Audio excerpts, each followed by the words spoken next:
শুরুতে আমরা ওয়েন্সডেকে দেখি যে কিনা অজ্ঞান হয়ে পড়ে আছে। তার মা তাকে ভূতের গল্প শোনাচ্ছে, কারণ এরা তো সাধারণ মানুষ নয়, তাই ভয়ঙ্কর গল্প শোনা তাদের ভালো লাগে, যাতে তার স্মৃতি তাড়াতাড়ি ফিরে আসে। তার বাবার থিং সবাই এখানেই আছে। অবশেষে ওয়েন্সডের জ্ঞান ফিরে, কিন্তু যখন সে উঠে তখন চোখের সামনে সে তার নতুন পথ প্রদর্শককে দেখতে পায়, যে হলো প্রিন্সিপাল উইমস। ওয়েন্সডে বলে যে তুমি আমার সামনে কিভাবে এলে, কারণ পথ প্রদর্শক তো ব্ল্যাডার গ্রুপের কেউ হবে। কিন্তু উইমস জানাই তুমি এতটাই ভয়ঙ্কর মেয়ে যে নরকের মধ্যে তোমার কেউ কেস নিতে রাজি ছিল না, আর আমি তোমাকে পছন্দ করতাম, কারণ আমারও তোমাকে জ্বালানোর ইচ্ছা ছিল। প্রিন্সিপাল উইমস ওয়েন্সডের এখন পর্যন্ত করা সমস্ত পাপের কথা তাকে জানায়। এই যেমন যে কিভাবে সে ইনেটকে বলেনি যে তার মৃত্যু হতে চলেছে, সে হাইডকে পালাতে দিয়েছে, ওয়েন্সডের জেদের ব্যাপারে বলে, কিন্তু ওয়েন্সডে কার কথা শোনার পাত্রী। এরপর আমরা জুডিকে দেখি যে সমস্ত কাণ্ড করেছে। নিজের ল্যাবের ভেতরে বিলো হলের নিচে সমস্ত আউটকাস্টদের সে রেখে দিয়েছিল। এই কথাটা তখনও বাহিরে আসেনি, কিন্তু কিছুদিন আগে যে বিস্ফোরণটা হয় যাতে সমস্ত গতি পালিয়ে যায়, সাথে যে মেন্টাল পেশেন্টরা ছিল তারাও পালিয়ে যায়, তো সে তাদেরই ডিটেলস দিচ্ছিল। বলা হয় যে প্রায় সমস্ত পেশেন্ট ধরা পড়েছে, শুধুমাত্র 3 জন পেশেন্ট ধরা পড়েনি, যারা খুবই ভয়ঙ্কর। একজন হলো ফেস্টার অর্থাৎ ওয়েন্সডের আঙ্কেল, দ্বিতীয়জন স্লার্প অর্থাৎ জম্বি, তৃতীয়জন ছিল হাইড অর্থাৎ টাইলার। এখন পুলিশ জুডিকে জিজ্ঞেস করে যে এর সাথে ওয়েন্সডের কোনো সম্পর্ক আছে কিনা, কারণ ওয়েন্সডেকে আবারও ক্রাইম লোকেশনে পাওয়া গিয়েছে। তো জুডি এই মুহূর্তে ওয়েন্সডের ব্যাপারে কিছুই বলে না, কারণ জুডি নিজেও ফাঁসতে চায় না। এরপর জুডি একজন লোককে ফোন করে। আসলে যতগুলো লুকিয়ে থাকা পেশেন্ট ছিল যাদের উপর এক্সপেরিমেন্ট চলছিল, তাদের সবার পেছনে একজন লোককে লাগিয়ে দেওয়া হয় যে তাদের সবাইকে মেরে ফেলছিল। এতে করে সেই মানুষগুলোও থাকবে না, আর কথাও বাইরে যাবে না। শ্রদ্ধাঞ্জলি তো সেই লোকগুলোকে 15 বছর আগে দিয়ে দেওয়া হয়েছে, কিন্তু তাদের সবার মরাটা জরুরি ছিল। এরপর আমরা ওয়েন্সডেকে দেখি যে জিনিসপত্র প্যাক করে যাচ্ছিল। তখনই জুডি তার সাথে দেখা করতে আসে। এই দুজনের মধ্যে ভালোই কথা কাটাকাটি হয়। দুজন দুজনকে ব্ল্যাকমেল করতে থাকে যে কেউ কারো নাম বাহিরে আনবে না, যদি আনে তাহলে দুজনেই একসাথে ফাঁসবে। এরপর আমরা ভিয়াঙ্কাকে দেখি অ্যাজাক্সের সাথে সে তার মাকে লুকানোর চেষ্টা করছিল। অন্যদিকে ওয়েন্সডে ফাইনালি ফিরে এসেছে। ইনাট জিজ্ঞেস করে তোমার শরীর কেমন আছে, তুমি ঠিক আছো তো? কিন্তু ওয়েন্সডের নিজের বিশেষ ওয়েলকাম পছন্দ হয় না।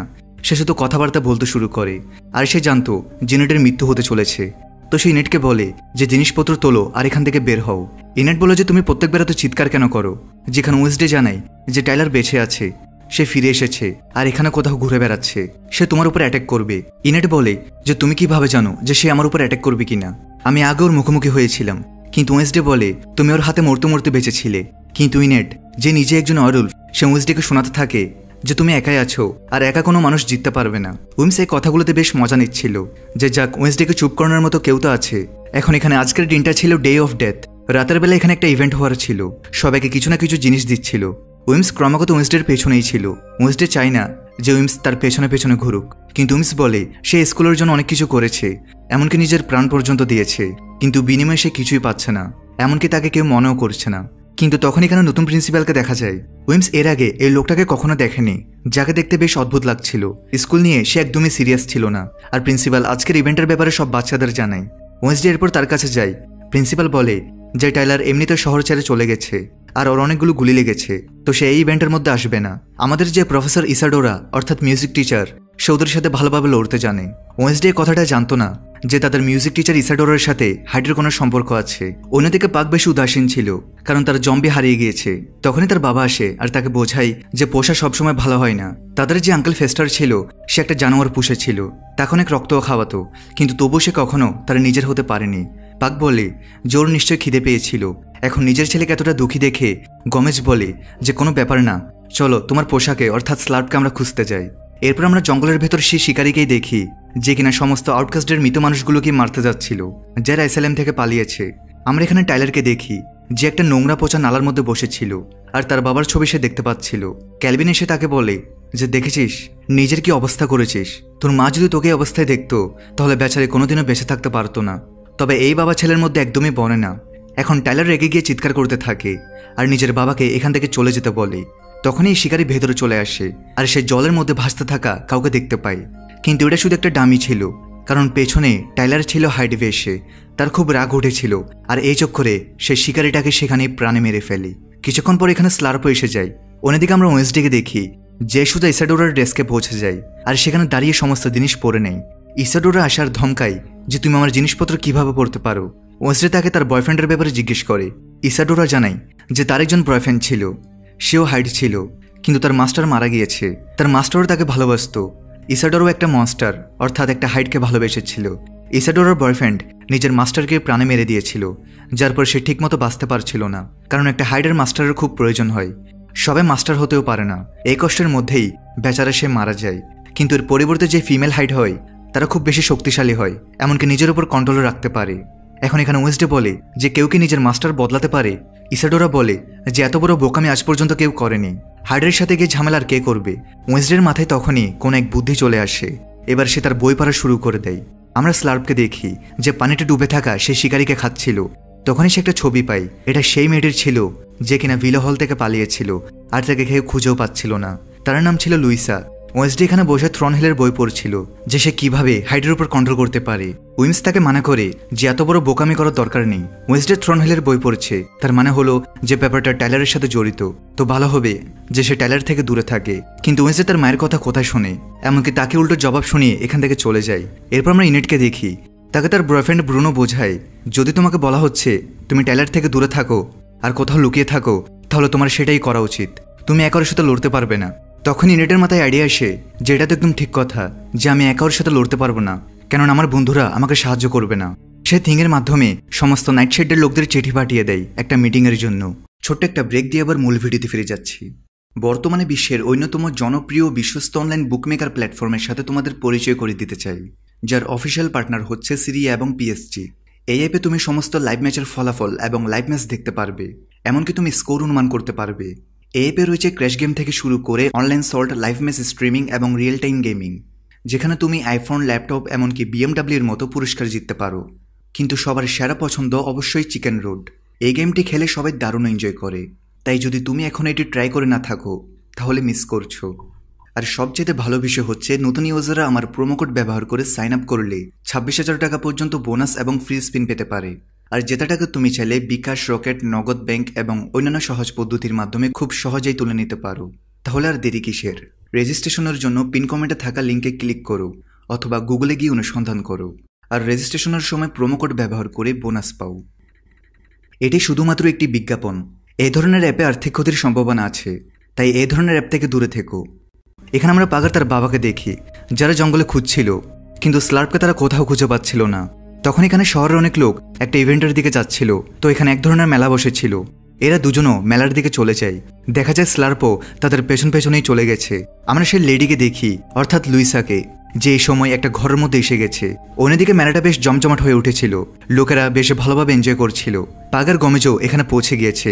স্লার্পও পেছনে পেছনে ভিড়ের মধ্যে ঢুকে যায়। অ্যাগনেস, যে সবসময় ওয়েন্সডেকে ইমপ্রেস করার জন্য কিছু না কিছু নিয়ে আসতো, তো সে নাইট শেডের মিটিংয়ের ব্যাপারে ওয়েন্সডেকে বলে দেয়। এরপর ইগো টাওয়ার দেখি, যেখানে নাইট শেডের সদস্যরা এসেছিল। যদিও ইউনিট তাদের মেম্বার ছিল না, কিন্তু তবু তার সাহায্যের প্রয়োজন ছিল। এখানে ব্রুনো এসেছিল, আর সেখানে সবাইকে বলে দেয় যে কিভাবে টাইলার তার উপর অ্যাটাক করবে, তাই তার বাকি সবার সাহায্য প্রয়োজন। বাকি সব ইউনিটের কথা মানতেই চায় না। তখন এখানে ওয়েন্সডেও চলে আসে, আর সে সবাইকে জানায়, হ্যাঁ এ কথাটা একদম সত্যি, কিন্তু তোমাদের সবার এখন চলে যাওয়া উচিত। তখন ইনেট আবার ওয়েন্সডেকে বলে যে তুমি একা ওর সাথে লড়তে পারবে না, তোমার কাছে প্ল্যানটাই বা কি আছে? তখন ওয়েন্সডে বলে যে ঠিক আছে, এবার আমাদের কাছে প্ল্যান আছে। এরপর সে একটা ফর্মুলা বানাতে শুরু করে, এমন একটা ফর্মুলা যার ইনজেকশন টাইলারের শরীরে ইনজেক্ট করলে সে টাইলারের মাস্টারে বদলাতে পারে। সে নিজের ফর্মুলা বানাতে শুরু করে। উইমস এসে তাকে বোঝায় যে না, এমন করা উচিত নয়, এটা তোমার বোকামি। সে তোমাকেও প্রাণে মেরে দিবে, কারণ সে নিজের মাস্টার থ্রনহিলকেও মেরে দিয়েছিল।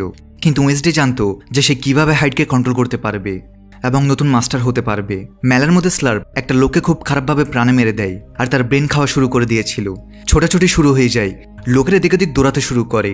ততক্ষণে পুলিশ ইনফরমেশন পেয়ে যায় যে মেলার মধ্যে সে জম্বি পৌঁছে গিয়েছে। এই ব্যাপারটা পাগও জানতে পারে, আর সেও স্লার্পকে খোঁজার জন্য ভেতরের দিকে চলে যায়। গমেজ তাকে মানা করে যে না, তুমি ভেতরে যেও না, কিন্তু পাগের বলার ছিল যে আপনি টেনশন করবেন না, আমার কাছে পাওয়ার আছে। ভেতরে গিয়ে পাগ স্লার্পকে দেখে, আর স্লার্পও এখন কথা বলতে শুরু করেছিল। স্লার্প এখানে পাগের কাছে রিকোয়েস্ট করে যে এখন যখন সে একটা নতুন জীবন পেয়েছে, তাই সে সেটাকে নষ্ট করতে চায় না। যদি পুলিশ তাকে ধরে ফেলে তাহলে তাকে মেরে ফেলবে। এতে পাগের মন গলে যায়, আর সে স্লার্পকে পাঠিয়ে দেয়। বাইরে এসে সে তার বাবাকে জানায় না যে সে স্লার্পের সাথে দেখা করেছে, কিন্তু গমেজ তো আগে থেকেই স্লার্পকে যেতে দেখে নেই, আর তার মুখটাও চিনে ফেলে যে এটা কে। কিন্তু কিভাবে, বিস্তারিত ঘটনা আমরা পরে জানতে পারবো। কিন্তু তবু সে তার ছেলে পাগকে কিছুই বলে না। অন্যদিকে মর্টিসের বাড়িতে লুইসা আসে। মর্টিসে তাকে দেখেই চমকে যায়, আর তার নাম ধরে বলে, ফ্রান্সোয়াস তুমি এখানে কি করছো? ফ্রান্সোয়াসের বলার ছিল যে সে ভিলো হিলসের ভেতরে ছিল, তার উপর এক্সপেরিমেন্ট চলছিল। মর্টিসিয়া বলে যে সে তো মারা গিয়েছিল, এরা সবাই তার ফিউনারেলেও এসেছে। কিন্তু ফ্রান্সওয়াস জানায় না, এমন কিছুই ছিল না, আমি বেঁচেই ছিলাম, কিন্তু আমি বন্দি ছিলাম। আর এই বাচ্চাটাকে, এটা কি তোমার মেয়ে? এ আমার প্রাণ বাঁচিয়েছে। তুমি কি আমাকে আমার ছেলেকে খুঁজতে সাহায্য করবে? এখন এখানে মর্টিসিয়া জানতে পারে ফ্রান্সওয়াসকে আর তার ছেলেকে। আর এখানেই ঘটে সবচেয়ে বড় টুইস্ট। আসলে ফ্রান্সওয়াস হলো একজন হাইড, আর সে হলো টাইলারের মা, যে নিজেও একজন হাইড। আর সে নিজের ছেলে টাইলারকে খুঁজতে চায়। সে নিশ্চয়ই নেভারমোরে গিয়েই থাকবে।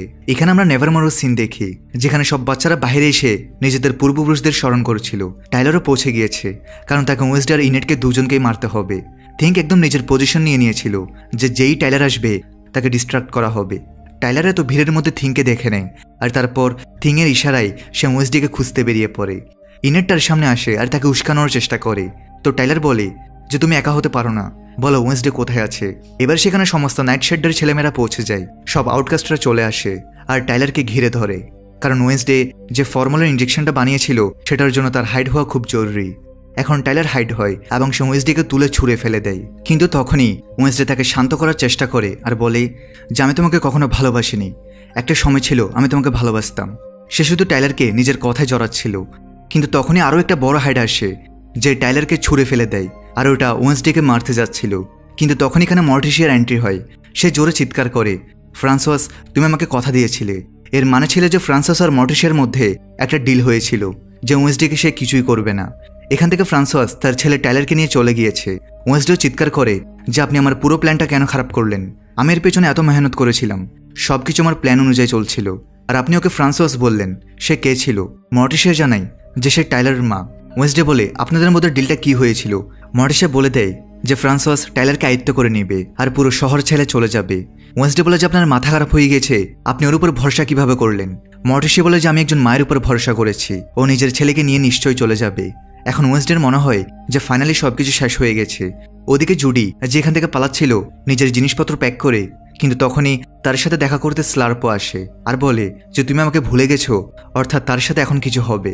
একই সাথে ইনেটকে দেখি, যার থাবা নিজের থেকেই বেরিয়ে যাচ্ছিল, কিন্তু কোনো পূর্ণিমার রাতও ছিল না। সে নিজের উলফ হওয়ার উপর একদমই কন্ট্রোল করতে পারছিল না। ডান্স প্র্যাকটিসের সময়ই সে দরজা খুলে পালিয়ে যায়। এরপরের দিন ওয়েনসডেকে আমরা কালারফুলে দেখি। সে রুম থেকে বাইরে বেরিয়ে আসে আর নিচে গিয়ে লাফালাফি করে ডান্স করতে থাকে। এখন ওয়েনসডের সাথে কি হয়েছে? সে তো এমন মেয়ে ছিল না। 16 ঘন্টা আগের ঘটনা দেখতে পাই। ওয়েনসডে ভেবেছিল যে সে একটা হাইটকে কন্ট্রোল করে নেবে, কিন্তু সেখানে একটা নয় বরং দুটো হাইট ছিল। এইসব কথা শুনে প্রিন্সিপাল কিছুটা রেগে যায়। এখানে উইমস এসে তাকে এটাই বলে যে তুমি আর কবে পর্যন্ত এই গন্ডগোল করতে থাকবে।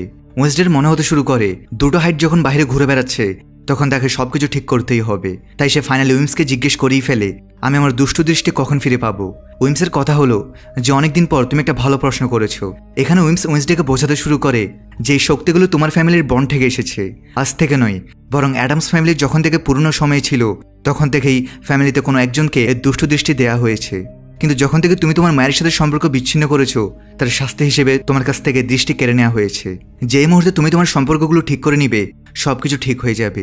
সেটা সহ্য করতেই পারে না যে সে তার মায়ের সাথে মিলতে পারবে, কিন্তু ওয়েনসডে সরাসরি মানা করে দেয় যে এর বিকল্প হিসেবে আমাকে অন্য কিছু খুঁজতে হবে। এই সময় এখানে প্রফেসর চলে আসে। ওয়েনসডে একটা জিনিস তো জেনে গিয়েছিল যে টাইলারের মায়ের নাম ফ্রান্সওয়াস, আর সে এই স্কুলেই পড়তো। তাই সে প্রফেসরকে জিজ্ঞেস করে যে ফ্রান্সওয়াস কেমন ছিল। তো এখানে প্রফেসর বলে যে ফ্রান্সওয়াস তো অনেক ভালো মেয়ে ছিল, তার ভাই তার থেকে বেশি ইন্টেলিজেন্ট আর খুবই ভালো ছেলে ছিল। ওয়েনসডের মাথা ঘুরতে শুরু করে যে তার কি কোনো ভাই ছিল? এই ব্যাপারে তো কিছুই জানা নেই। তার ভাইয়ের নাম আইজ্যাক। সে অনেক বেশি ইন্টেলিজেন্ট ছিল, দুনিয়ার সাথে তার কোনো লেনদেন ছিল না। সে শুধু মানুষের মাসিহা হতে চাইতো, এক্সপেরিমেন্ট করতো, আর তার সায়েন্স খুব পছন্দ ছিল। কিন্তু একবার যখন ইগো টাওয়ারের ভেতর ব্লাস্ট হয় তারপর থেকে কারোরই বডি পাওয়া যায়নি।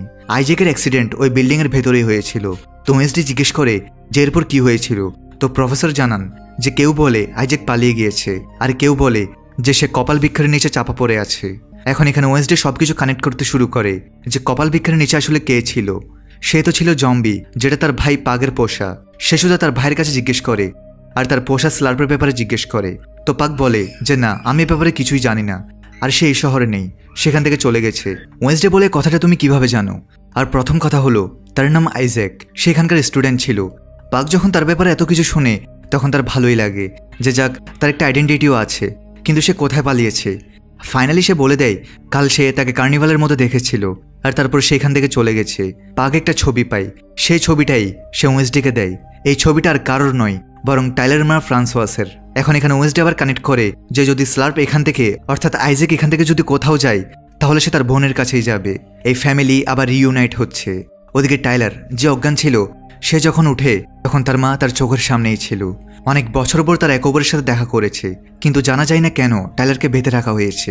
তার মা বলে যে এটা একদম ঠিক হবে। টাইলারের কথা হলো যে এখন আমার কোনো মাস্টার নেই, তাহলে এর মানে কি? আপনি কি আমার মাস্টার হতে চান? টাইলারের মা বলে হ্যাঁ, আমি এখন তোমার সাথে থাকবো, তোমার পুরো খেয়াল রাখবো। টাইলার তার মায়ের উপর একটু রাগ করতে থাকে যে আপনি আমাকে বাচ্চার মতো ট্রিট করতে পারেন না। তো টাইলার মা উঠে তাকে একটা থাপ্পড় মেরে দেয়, তোমাকে আমার কথা মানতেই হবে।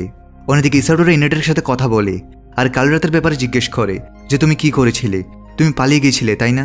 ইনেট ভেবেছিল যে তাকে কেউ দেখেনি, কিন্তু ইসাডোরা তাকে দেখে ফেলেছিল। আর এখন সে বলে যে তোমার এই সিমটমগুলো আলফার। আলফার মানে হলো যারা ওয়ারউলফ হয় তাদের মধ্যে যারা সবচেয়ে উঁচু জাতের, যারা সবচেয়ে ডেঞ্জারাস এবং সবচেয়ে ভয়ঙ্কর, তাদেরই আলফা বলা হয়। যদিও ইনেট প্রথমে তো ওয়ারউলফই হয়নি, কিন্তু যখন সে হয় তখন সে ব্লাড মুনের দিনই হয়েছিল। এই কথা শুনে ইনেট খুব ভয় পেয়ে যায়, কারণ আলফার ডিসঅ্যাডভান্টেজ হলো আলফারা সবসময় একা হয়ে যায়, তাদের সাথে কেউই থাকে না, এমনকি বাকি সব ওয়ারউলফও তাকে ছেড়ে দেয়। এই কথা নেট বেশ চিন্তিত হয়ে পড়ে, কারণ সবসময় তার মানুষের সাথে থাকতে ভালো লাগে। যদি সে অরুলফ হয়ে যায়, সেটাও আবার আলফা, তাহলে সে একা হয়ে পড়বে। কিন্তু তার টিচার ইসাডোরা তাকে বোঝায় কোনো ব্যাপার না, আমরা তোমার পুরো খেয়াল রাখবো, শুধু তোমাকে সন্ধ্যা নামলেই খাঁচার ভেতর চলে যেতে হবে। অন্যদিকে ওয়েন্সডের নানি তাকে একটা ছোট হেল্প করে আর বলে একজন প্রফেসর আছে যার নাম রটউড। অনেক বছর আগে সে স্কুলেই পড়তো, এমনকি সে নিজেও তার কাছে পড়েছে। যদি তার কবরের উপর গিয়ে একজন আসল রেভেন তার লেখা মন্ত্র পড়ে, তাহলে কিছুক্ষণের জন্য সে দুষ্টদৃষ্টি পেয়ে যায়। কিন্তু একটু খেয়াল রাখার মতো বিষয় আছে, সেখানকার রুলস অ্যান্ড রেগুলেশন তোমাকে ফলো করতে হবে। ওয়েন্সডে তার কথা মেনে নেয়। রাত হলে সে নিজের জিনিসপত্র প্যাক করে গ্রেভিয়ার্ডে যাচ্ছিল, কিন্তু তখনই তাকে ইনেট থামিয়ে দেয় আর বলে যে গালা ইভেন্ট হবে, সবার উপর কারফিউ লাগানো আছে, যদি তুমি সময়মতো না আসো তাহলে আমাদের গালা ইভেন্ট থেকে বের করে দেওয়া হবে। তবে এসব না শুনে সে চলে যায়। ওয়েন্সডে চলে যাওয়ার পর থিঙ্ক আসে, সে ইনেটকে জানায় যে তাড়াতাড়ি এখানে রুম চেকিং হতে চলেছে, যদি সঠিক সময় ওয়েন্সডে না আসে তাহলে সে ধরা পড়ে যাবে।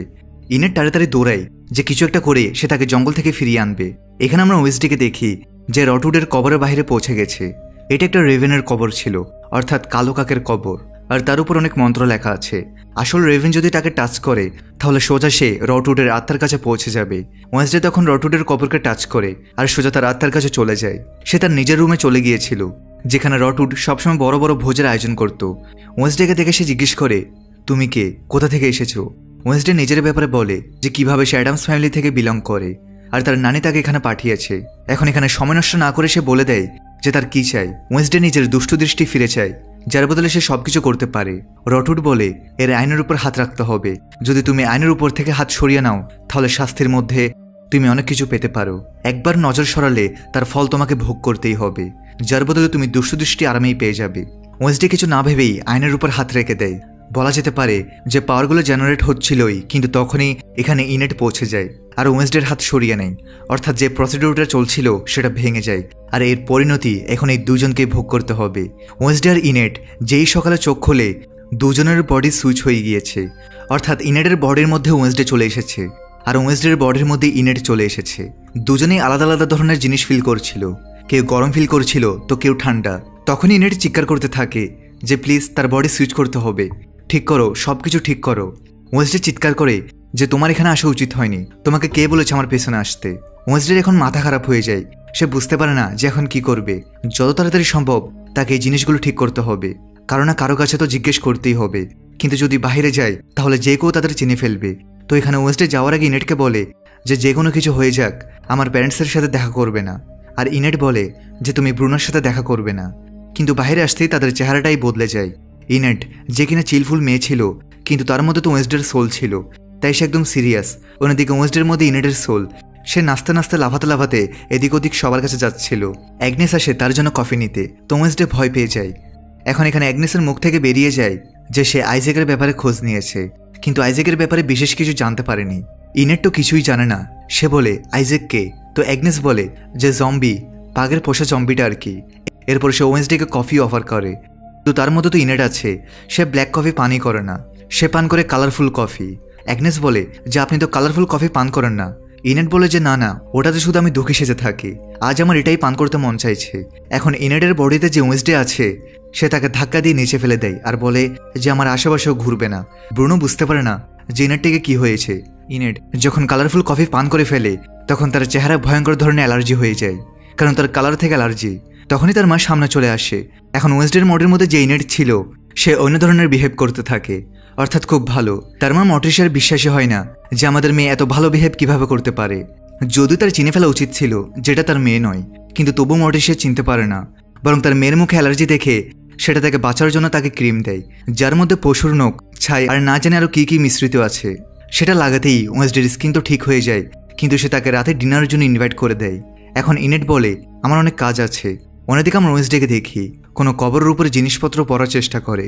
তার সাথে উইমসও আসে, তো তাকে জিজ্ঞেস করে যে এখন আমি জিনিসপত্র কিভাবে ঠিক করব, আমাকে কিছু তো বলুন। তো উইমস তাকে বলে যে এই সব কিছুর উত্তর আমার কাছে নেই, তুমি গন্ডগোল করেছো আর এটা তুমিই ঠিক করো, আর 24 ঘন্টার মধ্যে জিনিসপত্র ঠিক না হলে তুমি খুব বড়সড় বিপদের মধ্যে পড়তে পারো। ওদিকে আইজ্যাক, যার চেহারা কিছুটা ঠিক হতে শুরু করেছিল, কারণ সে না জেনে কতগুলো মানুষকে খেয়ে ফেলেছে।